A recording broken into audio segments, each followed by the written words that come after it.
ഇന്ന് തന്നെ ഡൗൺലോഡ് ചെയ്യൂ. കാണൂ നിങ്ങളുടെ ഫേവറേറ്റ് ഷോസ്. ഞാൻ വരാന്നല്ലേ പറഞ്ഞേ?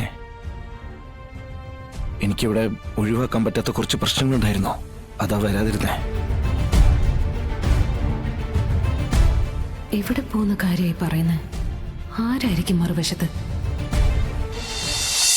അങ്ങനെയാണോടാ നീ കരുതിയിരിക്കുന്നേ? നോക്ക്, എത്ര ദിവസമായി നമ്മൾ ഒരുമിച്ചിരുന്ന് ഭക്ഷണം കഴിച്ചിട്ട്. അമ്മേ, അത് പിന്നെ അതെ, ഇനി ഇതിന്റെ പേരിൽ അമ്മയും മകനും തമ്മിൽ തല്ലു പിടിക്കണ്ട. ഇന്ന് ശിവൻകുഞ്ഞ് പുറത്തുനിന്ന് കഴിച്ചെന്നല്ലേ ഉള്ളൂ. എന്ന് വെച്ച് നാളെ മുതൽ അങ്ങനെ ആവണമെന്നില്ലല്ലോ. അതുകൊണ്ട് അക്കാര്യത്തിൽ ഇനി ഒരു തർക്കവും വേണ്ട. അതല്ല സ്വാമി, എന്നാലും ഇങ്ങനുണ്ടോ? എന്തിനും ഏതിനും തറുതല പറയുന്നത്? ദേ, ഇവന്റെ അച്ഛൻ സുഖമില്ലാതിരിക്കുന്നത് കണ്ടോണ്ട് പോയതല്ലേ ഇവൻ. അതിനെക്കുറിച്ച് എന്തെങ്കിലും ഇവൻ ചോദിച്ചോ? എന്റെ അമ്മേ, ഞാനിപ്പോ വന്ന് കേറിയല്ലേ ഉള്ളൂ. ഇനിയിപ്പോ ഞാൻ എന്താ ചോദിക്കേണ്ടത്? അസുഖങ്ങൾ ആർക്കൊക്കെ എപ്പോഴൊക്കെ വരുന്നതെന്ന് നമുക്കാർക്കും പറയാൻ പറ്റില്ലല്ലോ. ഇനി വന്ന അസുഖത്തെ കുറിച്ച് വീണ്ടും വീണ്ടും ചോദിച്ച് അച്ഛനെ എന്തിനാ വെറുതെ ബുദ്ധിമുട്ടിച്ച് ടെൻഷൻ അടിപ്പിക്കുന്നത്? പിന്നെ എല്ലാരും മരിക്കുന്ന ആൾക്കാർ തന്നെ. ഇനി അഥവാ എന്തെങ്കിലും സംഭവിച്ചാ നമ്മൾ ബാക്കി കാര്യങ്ങൾ നോക്കണം. അല്ലാതെ ദുഃഖിച്ച് സങ്കടപ്പെട്ടിരുന്നിട്ട് കാര്യമില്ലല്ലോ.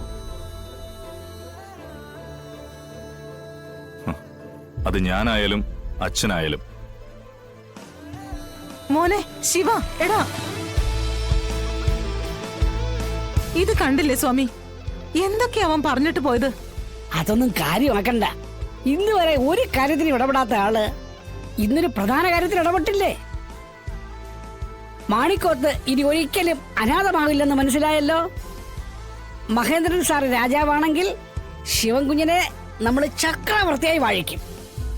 അതിന്റെ ലക്ഷണമാണ് ഇന്ന് പരുത്തിക്കുന്നിൽ കണ്ടത്. മറ്റാരെയുമല്ല ശിവൻകുഞ്ഞ് മുട്ടുകുത്തിച്ചത്, ജില്ല ഭരിക്കുന്ന കളക്ടറെയാണ്. അത് ചില്ലറ കാര്യമല്ല. എല്ലാം ശരിയാവും.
ഇത് ഞങ്ങളുടെ മണ്ണാ, ഞാൻ കളിച്ചു വളർന്ന മണ്ണ്.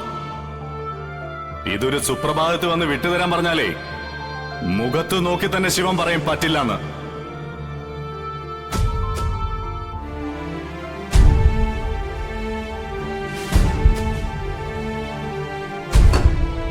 കുഞ്ഞ്,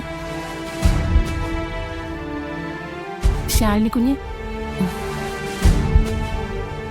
ഇതെന്തൊരു ഇരിപ്പാ? കഴിക്കുന്നില്ലേ? ഭക്ഷണമൊന്നും ഇതുവരെ വായിലേക്ക് വെച്ച് കണ്ടില്ലല്ലോ. കഴിക്കാൻ തോന്നുന്നില്ല പൊന്നി, മനസ്സാകെ കലങ്ങി മറിഞ്ഞിരിക്കുക. കുറച്ചെന്തെങ്കിലും കഴിക്ക്, അത്താഴപ്പഷ്ണി കിടക്കണ്ട. പപ്പിമോളെയും കൊണ്ട് ശ്യാമക്കുഞ്ഞ് പോയതില് ഇവിടെ എല്ലാവർക്കും സങ്കടമുണ്ട്. വാശി കേറിയ ശ്യാമക്കുഞ്ഞ് അങ്ങനെയാ. എല്ലാവരുടെ വാശി നടക്കട്ടെ പൊന്നി. എന്നോടല്ലേ വാശി കാണിക്കാൻ പറ്റൂ? കാണിക്കട്ടെ.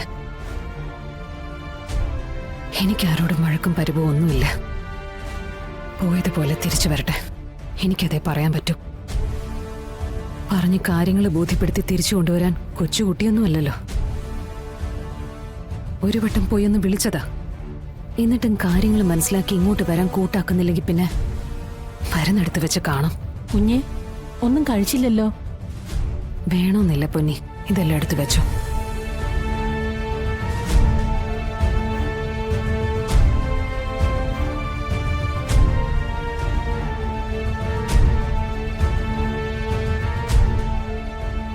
ഞാൻ വരാന്നല്ലേ പറഞ്ഞേ.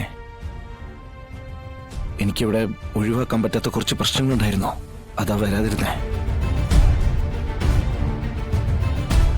എവിടെ പോകുന്ന കാര്യമായി പറയുന്നത്? ആരായിരിക്കും മറുവശത്ത്? നീ വരാന്ന് പറഞ്ഞിട്ട് വാക്ക് തെറ്റിക്കോ? ഇല്ല, ഇനി ഞാൻ വാക്കേറ്റിക്കില്ല.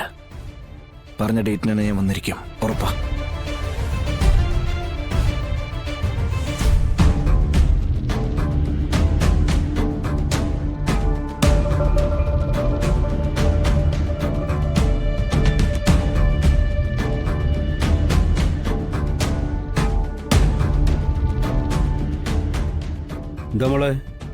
എന്താ മോളെ വിളിക്കുന്നത്?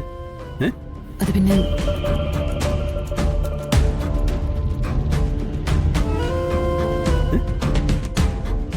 ഇവനെന്താ ഇവിടെ വന്നിന്ന് ഫോൺ ചെയ്യുന്നേ? അത് തന്നെയാ ഞാനും നോക്കുന്നത്. എന്നാ മോടി ഒന്ന് കിടക്ക. നാളെ രാവിലെ ജോലിക്ക് പോകണ്ടല്ലേ? അവന് ഞാൻ പറഞ്ഞോട്ടോളാം. ചെല്ല്, അത് കമലിന് മറ്റും ആയിരിക്കുന്നേ. ലക്ഷണം കണ്ടിട്ടേ അതിപ്പോഴങ്ങ് നിർത്താനുള്ള ഭാവമില്ലെന്നാ തോന്നുന്നതേ. എന്തായാലും എന്നെക്കാളും നിർത്തിക്കോളും. മോളിയല്ലേ? ചെല്ലടി, പോയി കിടന്നുറങ്ങ് പോ.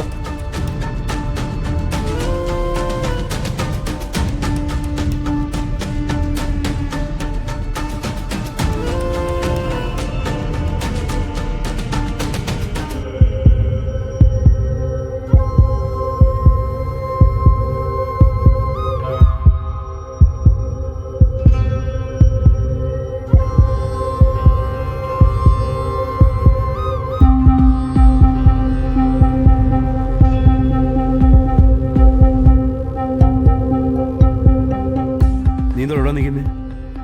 ഏയ് അതൊന്നുമില്ല. എന്താടാ, രഹസ്യ സ്വഭാവം വല്ലതും ഉണ്ടോ?